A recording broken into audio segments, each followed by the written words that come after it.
चलो good evening friends. आज के इस वीडियो में हम एनसीईआरटी का समरी जो है क्लास 6 से क्लास 12 तक इसी बुक का रिव्यू बताने वाला हूँ। अगर इस वीडियो में कुछ गलती हो गई तो आप लोग कमेंट कीजिए, जो क्या क्या गलती हुआ है इसको हम सुधारने के लिए प्रयास करेगा अपकमिंग वीडियोस में। अगर आपको अच्छा लगे तो ये वीडियो कमेंट कीजिए, लाइक कीजिए और मेरा चैनल सब्सक्राइब कीजिए। ठीक है, जैसे कि यहाँ पे लिखा हुआ है ये बुक बहुत सारा एग्ज़ाम के लिए, कंपटीशन एग्ज़ाम के लिए यूज़फुल है।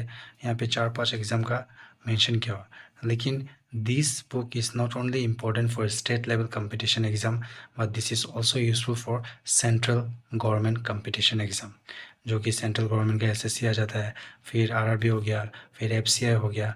बहुत सारा ऐसा एग्ज़ाम है जो कि उसी एग्ज़ाम के लिए भी इम्पोर्टेंट है। क्यों इम्पोर्टेंट है बोलने से, हर कोई एग्ज़ाम का एक तो पार्ट होता है, जनरल नॉलेज होता है, उसी में बहुत सारा क्वेश्चन पूछा जाता है एनसीईआरटी से। हालांकि देखिए बहुत सारे स्टूडेंट के पास एनसीईआरटी बुक नहीं है, क्लास 6 से लेकर क्लास 12 तक है, या आधा है आधा नहीं है, और पढ़ने में बोरिंग लगता है, बहुत टाइम कंज्यूम हो रहा है, तो आप लोग ये बुक परचेस कर सकते हैं। यहाँ पे देखिए ऊपर में लिखा हुआ है नेशनल बेस्ट सेलर बुक है, और ये 2 कलर में मिल जाएगा। इसका पेजेस लिखा हुआ है, इसका प्राइस भी लिखा हुआ है। हमें अमेज़न से ख़रीदा हुआ है और मुझे पढ़ के बहुत अच्छा लगा है, तो इसलिए हम सोचा कि इसी बुक का रिव्यू बताए तो बहुत सारे स्टूडेंट को बेनिफिट मिलेगा। ठीक है, इसी बुक का राइटर है सर डॉक्टर मनीष रंजन। अगर सर डॉक्टर मनीष रंजन जो कि आईएएस है, सर का कुछ या बायोग्राफी जानने के लिए मन करता है तो इसी बुक के पूरा लास्ट पेज में, मतलब लास्ट पेज में लिखा हुआ है। देखिए यहाँ पे पूरा बायोग्राफी है डॉक्टर मनीष रंजन, जो कि आईएएस रह चुका है, 2002 का बैच है गवर्नमेंट ऑफ झारखंड का। ठीक है, अगर सर का बारे में कुछ अधिक जानने के लिए मन है तो आप लोग गूगल कीजिए सर कौन सा बुक लिखा है और कौन सा बुक का सर ऑथर है। देखिए यहाँ पे पूरा क्लियरली लिखा है इसी बुक का ऑथर है सर डॉक्टर मनीष रंजन है। और एक बुक है सर का, जो कि another important book by same author, जो कि यूपीएससी का प्रीलिम्स पेपर होता है ना, जनरल स्टडी और सीसेट का, ये दोनों पेपर का पेपर 1 एंड पेपर 2 दोनों पेपर का सॉल्व किया हुआ है, अच्छी तरह से बुक कंपाइल किया हुआ है। मेरे पास भी है, हम दिखाने वाला है, रुकिए थोड़ा। देखिए दूसरा बुक भी है इसी सर का, सेम सेम सर बुक है। दूसरा बुक है जो कि यहाँ पे लिखा हुआ है UPSC civil service prelims exam के लिए। यहाँ पे 27 ईयर्स का टॉपिक वाइज सॉल्व पेपर है 1995 से 2022, जो कि बहुत इंपॉर्टेंट होता है जनरल स्टडी और सीसेट के लिए। जनरल स्टडी और सीसेट हालांकि प्रीलिम्स पेपर होता है यूपीएससी का, इसके बाद फिर मेंस होता है, मेंस के बाद इंटरव्यू होता है, सभी को पता होता है। जस्ट रिविजन बता रहा हूँ मैं।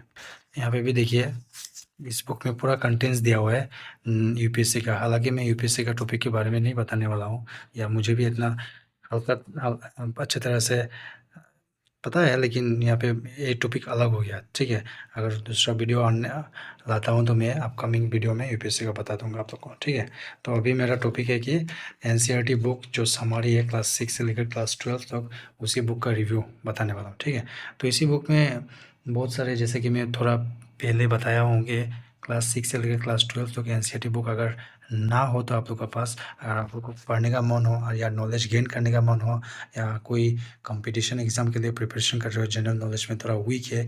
जनरल नॉलेज मेरा कहने का मतलब है कि सब्जेक्ट वाइज जनरल नॉलेज, जैसा कि हो गया economics, political science, history, environment, geography, बहुत सारा सब्जेक्ट होता नहीं, वो जनरल स्टडी में भी आता है।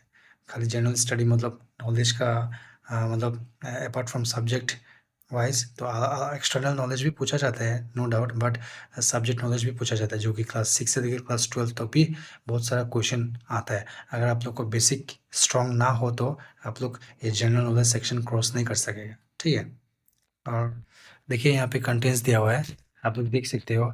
जियोग्राफी का पोर्शन है, फिर जियोग्राफी का अंदर वर्ल्ड जियोग्राफी है, द यूनिवर्स है, origin evolution of the universe है, फिर लैंड फॉर्म्स है, फिर ये सब जो लिखा हुआ है, जैसे कि द यूनिवर्स लिखा हुआ पेज नंबर 3 में है, उसी द यूनिवर्स का पूरा मतलब ब्रीफली डिस्क्राइब किया हुआ है, छोटे छोटा से, मतलब जो मेन पॉइंट होता है वही डिस्क्राइब किया हुआ है, जो कि बहुत इंपॉर्टेंट होता है आप लोग के लिए।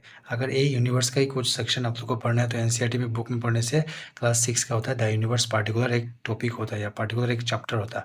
पूरा चैप्टर पढ़ने के बाद पता चलेगा जो यूनिवर्स में क्या है क्या नहीं है, पूरा चैप्टर पढ़ना पड़ेगा। अगर आप लोग को चैप्टर पढ़ने का मन ना हो तो ब्रीफली अगर कुछ समझने का मन हो या इन मतलब बुक्स नहीं हो तो आप लोग ये बुक रेफर कर सकते हो, ठीक है। देखिए जैसे कि देखिए यहाँ पे लिखा है वर्ल्ड ज्योग्राफी द यूनिवर्स। तो यूनिवर्स का क्या है क्या नहीं है पूरा चैप्टर में जो कुछ है यहाँ पे पूरा छोटा 3-4 पॉइंट या 5-6 पॉइंट में लिख के पूरा बता दिया है। फिर देखिए द यूनिवर्स का डिस्क्रिप्शन दिया हुआ है, क्या है क्या मिल्की वे क्या है, फिर कोपरनस क्या है, कौन है, कहाँ मतलब कौन डिस्कवर किया, क्या नहीं क्या नहीं सब कुछ लिखा हुआ है। फिर लाइट ईयर किसे कहा जाता है, फिर एस्ट्रोनॉमिकल यूनिट क्या है। तो आप लोग अगर एनसीईआरटी बुक पढ़ा होगा तो एक पर्टिकुलर चैप्टर होता है, अगर वो नहीं पढ़ा हो तो आप लोग ये बुक भी रेफर कर सकते हो। इस बुक में देखिए वर्ल्ड ज्योग्राफी का द यूनिवर्स का जो है पूरा यहाँ पे पॉइंट वाइज क्लियर किया हुआ है, जो कि बहुत इंपॉर्टेंट होता है और आप लोग का मतलब जल्दी जल्दी मेमोराइज भी हो जाता है ये बुक पढ़ने से, ठीक है। सब चैप्टर का और सब सब्जेक्ट का इसी तरह से लिखा हुआ है इस बुक में। तो हम यही बताने वाला है कि जो एनसीईआरटी अगर आप लोग को बोरिंग लगता है, एनसीईआरटी अगर आप लोग के पास ना हो तो ये बुक रेफ़र कीजिए और आप लोग का प्रिपरेशन स्टार्ट कीजिए, क्योंकि ये बुक बहुत इम्पोर्टेंट है। हालांकि मैं भी पढ़ रहा हूँ और मुझे भी बहुत अच्छा लगा है पढ़ के। सब कुछ है यहाँ पे, क्या नहीं है सब कुछ है यहाँ पे देखने देखिए कोजेस है, फिर बिंग ब्लैक कोजेस है या नहीं है सब कुछ है, ठीक है। Thank you. अगर आपको वीडियो अच्छा लगे तो सब्सक्राइब कीजिए और कुछ पूछने का मन है तो क्वेरी है तो आप लोग कमेंट में कीजिए, ठीक है। Thank you.